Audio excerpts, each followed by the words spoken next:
This video and its content are the intellectual property of the Punjab Education Foundation. It is intended only for educational and professional training use. Any unauthorized copying, editing, or redistribution of this material is strictly prohibited. Bismillahirrahmanirrahim, dear teachers and students. Assalamu alaikum. My name is Nasreen Akhtar, and today I'm going to start lecture 1, Unit 2, Class 3 English है, which title is Golden Sun. Golden Sun is a poem जिसमें हम लोग सन के बारे में पढ़ेंगे और is written by Lenore Hattrick. जब भी हम कोई लेसन स्टार्ट करते हैं then we have the getting started page. इस गेटिंग स्टार्टेड पेज पे कोई शॉर्ट सा डायलॉग या कोई एक बहुत इजी सा पैराग्राफ होता है जो कि स्टूडेंट की स्पीकिंग स्किल को इम्प्रूव कर रहा होता है. ये एक तरह का ब्रेनस्टॉर्मिंग है. इसमें गोल्डन सन भी डेफिनेटली हमारे पास जो ऑब्जेक्ट ऑफ नेचर है उसके बारे में, और गेटिंग स्टार्टेड में भी हमारे पास नेचर के ही कुछ ऑब्जेक्ट्स हैं. यहाँ पर एक पिक्चर है जो कि सनसेट का व्यू दिखा रही है. एक पिक्चर में सनराइज़ का व्यू भी है. एक पिक्चर में एक स्पैरो है जो कि फ्लावर्स के साथ है, एंड एक छोटे से पिक्चर में सैपलिंग है, छोटे छोटे पौधे हैं. ये सारे ही ऑब्जेक्ट्स ऑफ नेचर है. और इन सब की जो एक कॉमन सी इसमें देखें इन सब में, तो यहाँ इन सब में ही हमारे पास इम्पोर्टेंस ऑफ सन दिखाई जा रही है. तो ये सारी जो प्री रीडिंग होती हैं, टेक्निक्स होती हैं, या ये जो पेज है, जो भी थोड़ा सा उन्होंने ब्रेनस्टॉर्मिंग का कंटेंट दिया होता है, ये हमारी रीडिंग को बहुत सपोर्ट कर रहे होते हैं. इससे हम स्टूडेंट का अटेंशन भी ग्रैब कर सकते हैं और उनको इन्वॉल्व भी कर सकते हैं. यहाँ पर एक छोटा सा डायलॉग है जो कि टीचर एंड मॉनिटर के बिटवीन है. दो या दो से ज़्यादा लोगों के दरमियान भी हो सकता है. यहाँ पर 2 कैरेक्टर्स हैं. टीचर है. टीचर सबसे पहले आती हैं क्लास में और बच्चों से कहती हैं सिट डाउन चिल्ड्रन. यूजुअली जब बच्चों ने कुछ कहना होता है तो वो अपनी सीट पे जो सीट के साथ ना खड़े हो जाते हैं. ये एक जेस्चर देता है कि बच्चे ने कुछ कहना है. सिट डाउन चिल्ड्रन, और ये हमारे पास एक्सक्लेमेटरी मार्क के साथ एंड अप है क्योंकि टीचर ने उसको कर रही हैं, उनको इंस्ट्रक्शन पास कर रही हैं, तो वो कह रही हैं कि बैठ जाओ बच्चों. चिल्ड्रन प्लूरल नाउन है हमारे पास, और वर्ब के साथ ही हमने यहाँ पे वर्ब फ्रेज के साथ यहाँ पे वो नाउन भी है. सिट डाउन चिल्ड्रन, बैठ जाओ बच्चों. व्हाट इज़ गोइंग ऑन, क्या हो रहा है. टीचर उनसे पूछती हैं, मतलब उनके खड़े होने का क्या मकसद है, या जो कुछ वो कहना चाहते हैं वो बात करें. Do you want to say something, क्या आप कुछ कहना चाहते हैं. एक्सेलरीज को जब हम स्टार्ट में लिखते हैं तो हमारा जो सेंटेंस है इंट्रोगेटिव हो जाता है, और वो यहाँ पर वो एक सवाल पूछ रही है. टीचर बच्चों से जो क्वेश्चन कर रही हैं वो क्या है कि क्या आप कुछ कहना चाहते हैं. टू से, कहना. सेड इसकी पास्ट फॉर्म है. सेइंग ING और सेज जब आप लोग इसको सिंगुलर के साथ यूज़ करते हैं सिंपल टेंस में तो आप इसका सेज का इस्तेमाल करते हैं. Do you want to say something. यहाँ पर हम लोग इसको प्लूरल के साथ यूज़ कर रहे हैं तो हम इसका इस्तेमाल नहीं करेंगे. क्या आप कुछ कहना चाहते हैं. मॉनिटर बात करता है. मॉनिटर क्लास में जो बच्चा असिस्ट कर रहा होता है टीचर को एंड स्टूडेंट्स को, उसको मॉनिटर कहा जाता है या बनाया जाता है. और टीचर, मॉनिटर बोलता है teacher, the weather is so nice, मौसम बहुत अच्छा है. Can we have our class activities, classroom की जो भी सरगर्मियाँ हैं, क्लास की जो भी एक्टिविटीज़ हैं, काम हैं, in the school ground, school के मैदान में. हम स्कूल की सरगर्मियाँ, क्लास की सरगर्मियाँ स्कूल के मैदान में कर सकते हैं. वो क्यों ऐसा कह रहा है. वो इसलिए ऐसा कह रहा है कि वो आउटडोर जो वेदर है वो बहुत फंटास्टिक है, सो नाइस है, बहुत अच्छा है, फ़ाइन है, खुशगवार है. तो वो उसको इंजॉय करना चाहता है, उसको देखना चाहता है बाहर जाकर. तो क्लास की स्टडीज़ भी मिस नहीं हो सकती, तो बेस्ट ऑप्शन है कि हम वहाँ बैठकर पढ़ भी लेंगे और उसको इंजॉय भी कर लेंगे. टीचर कहती हैं, okay let's have attendance first. ठीक है, हम पहले हाज़िरी लगा लेते हैं. And then go out to do some field work. फिर पहले हम हाज़िरी लगा लेते हैं क्योंकि वो क्लासरूम में आप अटेंटिवली उसको मार्क कर सकते हैं. And then go out to do some field work. फिर हम बाहर जाकर जो हमारा फील्ड वर्क है उसको कर लेंगे. ऑल स्टूडेंट्स क्या कहते हैं? थैंक यू टीचर, शुक्रिया टीचर। ये भी एक्सक्लेमेटरी मार्क के साथ हो रहा है, वो उसका तशक्कुर का इजहार है। जो इसमें हैप्पीनेस, जॉय, ये जो सेंटेंसेस आते हैं हम इसका एक्सक्लेमेटरी मार्क का यूज़ करते हैं। You are very kind, you are लिखा हुआ है, you are very kind. Are का जो कंस्ट्रक्शन फॉर्म है वो डाली गई है, वेरी काइंड एडजेक्टिव एंड उसके साथ एडवर्ब के साथ एंड अप हो रहा है। और यहाँ पर भी अगेन एक्सक्लेमेटरी मार्क का यूज़ है। और आर कंट्रक्शन है। कंट्रक्शन कैसे होती है? ARE लिखा हो तो वो पूरा UR होता है, लेकिन अगर आपने अपॉस्ट्रॉफी के साथ RE लिखा है तो ये उसका कंट्रक्शन है, उसकी शॉर्ट फॉर्म है। ओके, इस छोटे से डायलॉग में हमने जो देखा है, एक तो बहुत अच्छा सा उन्होंने नेचर का व्यू दिया, दूसरा ये कि बच्चों को भी आउटडोर एक्टिविटीज़ या नेचर से बहुत दिलचस्पी होती है और वो इन कुदरती मनाज़र को एंजॉय करना चाहते हैं, जो कि ड्यूरिंग स्टडीज़ भी एंजॉय किए जा सकते हैं। अगर आप लोग अपने क्लासरूम का सेटिंग थोड़ी देर के लिए चेंज कर लें तो स्टूडेंट इस काम को बहुत हैप्पीली कर सकते हैं। वो स्टडी भी साथ हो जाएगी और उनका जो ब्यूटी ऑफ नेचर है वो भी साथ साथ में वो उसको देख सकते हैं। स्टूडेंट्स का जो एक्सप्लोर करने का या उनको जो होता है ना कि रिसर्च करने का या इन्जॉय करने का स्कूल में अपॉर्चुनिटी, तो ऐसी हम लोग एज अ टीचर उसको आराम से अरेंज कर सकते हैं। हमारे लिए कोई ऐसी कोई डिफ़िकल्टी नहीं है, ताकि स्टूडेंट नेचर के बारे में या जो भी चीज़ उनकी रिसर्च में आ रही है उसको एक अच्छे तरीके से, बेहतर तरीके से जान सकें और स्टडीज़ के साथ साथ टीचर उन चीज़ों को भी इन्वॉल्व कर सकती हैं और अपनी स्टडीज़ को बेहतर बना सकती हैं। गोल्डन सन हमने पढ़ना है, सुनहरा सूरज। तो गोल्डन सन क्या है? वो भी ऑब्जेक्ट ऑफ नेचर है। जैसा कि यहाँ पर ऑब्जेक्ट्स ऑफ नेचर थे, यहाँ पर वेदर था और यहाँ पर हमारे पास सनराइज, ये जो होता है सनसेट, सैपलिंग, स्पैरो, सब खूबसूरत मनाजिर थे, वो भी हम लोगों ने डिस्कस किए हैं, शेयर किए हैं।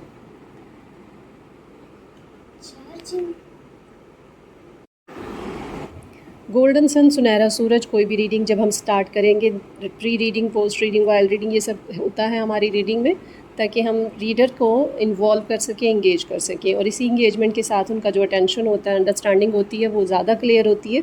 और हमारा जो रीडिंग का ऑब्जेक्टिव है वो रीडिंग एंड कम्प्रीहेंशन दोनों होता है, वो भी हम इसी तरह से ही मीट कर सकते हैं, स्टूडेंट इंगेजमेंट के साथ, स्टूडेंट इन्वॉल्वमेंट के साथ। तो इस चीज़ के लिए प्री रीडिंग है। कबलस मुतालिया, यानी कि आपका जो ये लेसन है, इसको पढ़ने से पहले आपने प्री रीडिंग को डिस्कस करना है। What objects of nature do you like the most? यहाँ पर काफ़ी सारे ऑब्जेक्ट्स हमने शेयर किए हैं। सनसेट हो सकता है, सनराइज़ हो सकता है, रेनी वेदर हो सकता है, कोई आपको प्लांट्स अच्छा लगता है। तो कौन सा object of nature do you like most? तो आप बहुत सारे भी लाइक कर सकते हैं, like I like the sun, moon, क्योंकि हमें डे एंड नाइट इन्हीं से मिलता है। तो हमारी जो ज़्यादातर एक्टिविटीज़ हो रही होती हैं वो मॉर्निंग की होती हैं। तो आपको सन हो सकता है पसंद हो, आपको हो सकता है फ्लावर्स पसंद हो, आपको हो सकता है कोई और रेन पसंद हो, या आपको कुछ भी ऐसा जो कि ऑब्जेक्ट्स ऑफ नेचर है। स्टूडेंट के यहाँ पे डिफरेंट रिस्पॉन्सेज आएंगे, आप उनसे बहुत ईजी सा क्वेश्चन है ये कर सकते हैं। So I like the sun because it gives me the start of the day. तो जितने भी काम है मुझे डे के वो आसान होते हैं मेरे लिए करना, तो सबसे ज़्यादा पसंद है सन। बहुत सारी रीज़न हो सकती हैं इसकी, वार्मथ है, हीट है, एनर्जी है, स्टार्ट ऑफ द डे है। तो जो भी जिसको अच्छा लगता है वो बता सकता है। While coming to school, which different things do you see? जब हम सुबह में स्कूल आते हैं तो डेफिनेटली हमें बहुत सारी चीज़ें नज़र आती हैं। वाइल जो होता है ना, I see birds and sunshine and sometimes clouds also on my way to school. Now let's start the reading of Golden Sun. Golden Sun is a poem written by Leonard Hattrick, और इसमें जो golden सन है, हमें नाम से ही पता चल रहा है कि एड्रेस किया जा रहा है सन को, जो कि एक ऑब्जेक्ट ऑफ नेचर है। इसको पहले रीड आउट कर लेते हैं, देन इसको वर्ड टू वर्ड करेंगे ट्रांसलेट, और फिर हम इसको फाइनली भी रीड आउट करेंगे। एक बेटर अंडरस्टैंडिंग के बाद जो रीडिंग होती है वो ज़्यादा अच्छी हो जाती है, ज़्यादा क्लियर हो जाती है। Great glorious golden sun, shine down on me today. You are the life of all this earth, you and your magic ray. You are the life of bird and plant, all must depend on you. Shine down, great sun, the whole day long. Shine from the heavens blue. ये reading है, इसको हम देखते हैं word to word, इसका सारा translate करते हैं। इससे हमें पता तो ये चल गया ना कि गोल्डन सन किसके बारे में है। डायरेक्टली सन को एड्रेस किया जा रहा है, उसकी इम्पोर्टेंस बताई जा रही है कि सन की जो इम्पोर्टेंस है वो birds and plants even all depend on you, तो वो सबके लिए बहुत ज़्यादा है, सभी इससे एनर्जी ले रहे होते हैं। अब देखते हैं कि हमें इसका वर्ड टू वर्ड ट्रांसलेशन क्या है, वर्ड टू वर्ड मीनिंग क्या है। गोल्डन सन में सबसे पहला जो वर्ड आया है ग्रेट, ग्लोरियस, गोल्डन, सन, सब एडजेक्टिव आ गए हैं किसके लिए? सन के लिए। वो ग्रेट भी है, अजीम है, वो ग्लोरियस है, वो शानदार भी है, और वो गोल्डन है, सुनहरा भी है। सूरज है तो वो सन है, तो वो नाउन है। इस सन के लिए उन्होंने कितने सारे एडजेक्टिव्स के साथ यूज़ किया है उसको। अजीम, शानदार, सुनहरे, सूरज। Shine down on me today, shine चमको, डाउन नीचे, ऑन मी मुझ पर, टुडे आज, आज मुझ पर चमको। यू, आज मुझ पर चमको। You are the life of all this earth, you तुम, आर हो, द लाइफ ज़िंदगी, ऑफ ऑल द अर्थ इस तमाम ज़मीन की।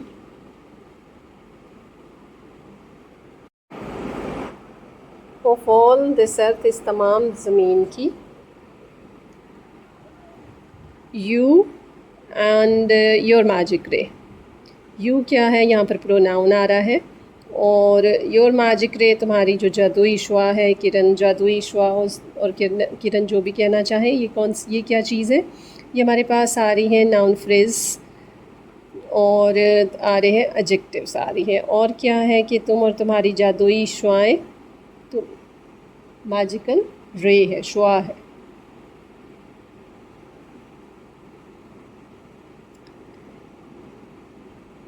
You are the life of bird and plant.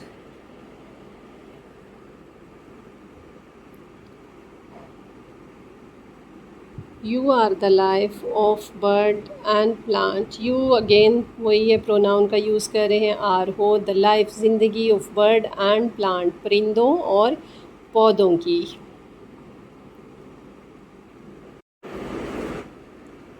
All must depend on you. All यहाँ पर आ रहा है एक्टिंग एज अ सब्जेक्ट के तौर पे काम कर रहा है। मस्ट डिपेंड, मुनहसर रहना है, डिपेंड करना है आप पर। तो ये क्या है जी? वर्बियल फ्रेज़ आ गया हमारे पास। इन्फिनेटिव कौन सा वर्ब आ रहा है? With plus preposition and you. Noun हमारे पास आ गया अगेन।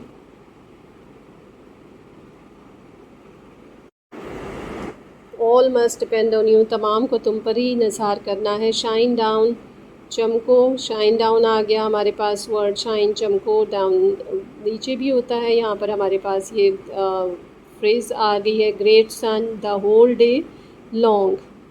ग्रेट, अजीम, सन नाउन है, सूरज है, यहाँ पर एडजेक्टिव था ग्रेट, और नाउन आ गया द होल डे आ गया ये एडवर्बियल फ्रेज़ के साथ। दिन भर चमको। Shine from the heavens blue, shine from the heaven, shine again, चमको, फ्रॉम द हेवंस ब्लू, आसमान के नीले से एडवर्बियल फ्रेज़ है।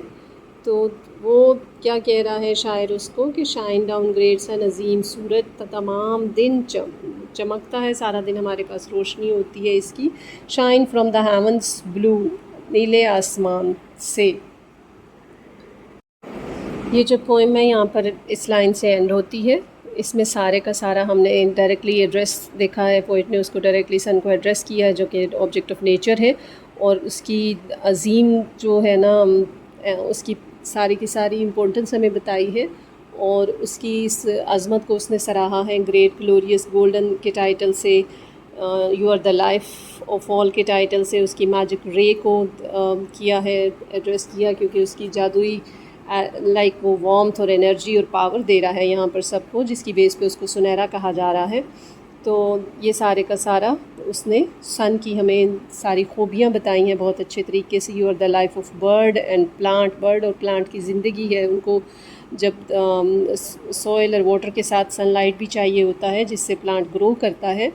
बर्ड्स को भी अपनी जो ये सारे के सारे दिन के लिए रोशनी के लिए उसके लिए भी ज़रूरी है हमें इसी के साथ ही एनर्जी मिल रही होती है to survive. All must depend on you, चाहे कोई भी इसमें है क्रिएचर है उसको इसी पे डिपेंड करना होगा, सन पे डिपेंड करना होगा। ये सबसे मोस्ट इम्पोर्टेंट सेंटेंस है जो इसकी अहमियत को बता रहा है, और वो उसके इस एक्शन को करता है, अप्रिशिएट करता है कि चमको सारा दिन उस पर ही चमको, shine down from the heavens blue, ऊपर नीले आसमान से। इसमें हमें सन की इम्पोर्टेंस एंड सन का जो भी रोल है, सन के जो भी फंक्शंस है, वो सारे के सारे बताए गए हैं कि हम इसकी रोशनी, लाइट और उसकी एनर्जी के बगैर हमारा सर्वाइव करना मुश्किल है। जितने भी हम लोग यहाँ पर लिविंग क्रिएचर का जिक्र हुआ है, प्लांट, बर्ड्स, जो भी लिविंग यहाँ पर बताए जा रहे थे, तो उन सब का सर्वाइवल इस सन पे है।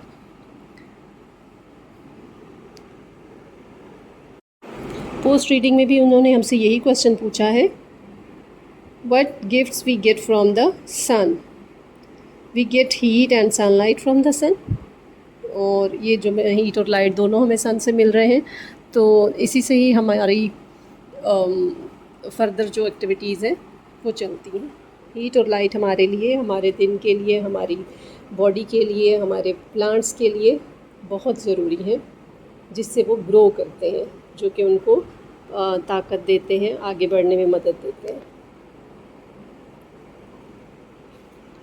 अब इसमें कुछ देखते हैं कि हमारे पास इसका कुछ थोड़ा बहुत हमने वो तो जान लिया कि कौन कौन से पार्ट्स ऑफ स्पीच यहाँ पे यूज़ हुए, क्या उनके वर्ड्स मीनिंग है। यहाँ पर हमें एक इलिट्रेशन नज़र आ रही है कि वो कौन सी है। The initial consonant sound in a closely, वो है ग्रेट, ग्लोरियस, गोल्डन। ग साउंड की इलिट्रेशन या रिपीटेशन आपको मिली है। और इसके अलावा मेटाफर भी है,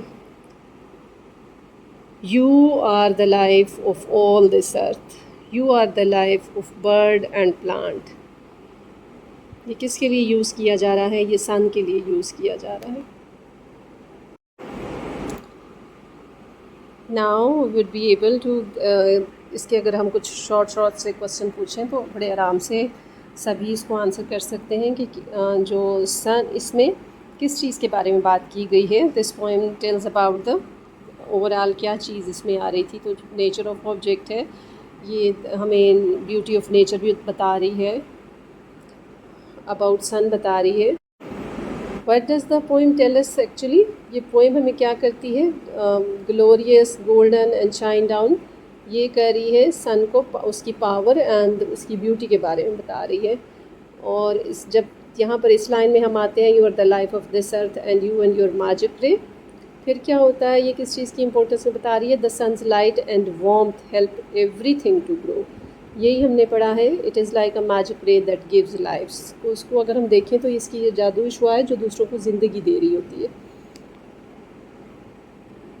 फिर अगेन हमारे पास हम देखें कि this poem tell us about the life of bird and plant भी यही है। All must depend on you, birds need the sun to keep warm and find food. इसके बगैर उनकी फूड पॉसिबल भी नहीं है। जब प्लांट्स होंगे तो उनको फूड मिलेगी। Plants need sunlight to make their food and grow tall and strong. We also depend on the sun for the light and warmth. हमें जो इस चीज़ का अच्छी तरह से पता है कि जो ग्रो करता है प्लांट वो सनलाइट से ही ग्रो कर रहा होता है। वाटर, सॉइल, ये सब उसके बहुत ज़रूरी होती हैं उसकी इनके लिए ग्रोथ के लिए चीज़ें, और वो नहीं होगा तो डेफिनेटली जो एनिमल्स हैं वो फूड कहाँ से हासिल करेंगे। उसी तरह से हम भी इसकी एनर्जी और इसकी वार्मथ हमें चाहिए। इसकी जो एनर्जी है, इससे जो लाइट है वो हमें चाहिए अपने सर्वाइवल के लिए, हमारे लिए भी ज़रूरी है। तो हम भी इसी पे डिपेंड करते हैं। Shine down great sun the whole day long, shine from the heavens blue. This line ask the sun to keep shining whole day from the blue sky. उस नीले आसमान से उसी पर चमको। It's wish for the sun to always be there for us. ये just एक wish बता रही है कि आप हमारे लिए हमेशा यहाँ रहो ताकि हम लोगों को एनर्जी मिल सके, ज़िंदगी मिल सके। वैसे भी हम देखें तो हमारी सुबह का आगाज़ जो है इसी से होता है और हम अपने सारे काम बहुत बेहतर तरीके से कर सकते हैं कंपैरेटिवली नाइट के इसमें देखें तो। हमारे मैक्सिमम जो रूटीन है वो सारी की सारी इसी डे टाइम में हो रही होती है। This is all about this poem. हम इसको लास्टली जस्ट रीड आउट करते हैं। गोल्डन सन, सुनहरा सूरज, great glorious golden sun, shine down on me today. You are the life of all this earth. You and your magic ray. You are the life of bird and plant. All must depend on you. Shine down, great sun, the whole day long. Shine from the heavens blue. इसकी reading हमने कर ली है। Words, meaning और सारा इसका जो भी इस पोएम में एनालिसिस था वो हम सब कर चुके हैं। I hope it would be effective for you and helpful for you.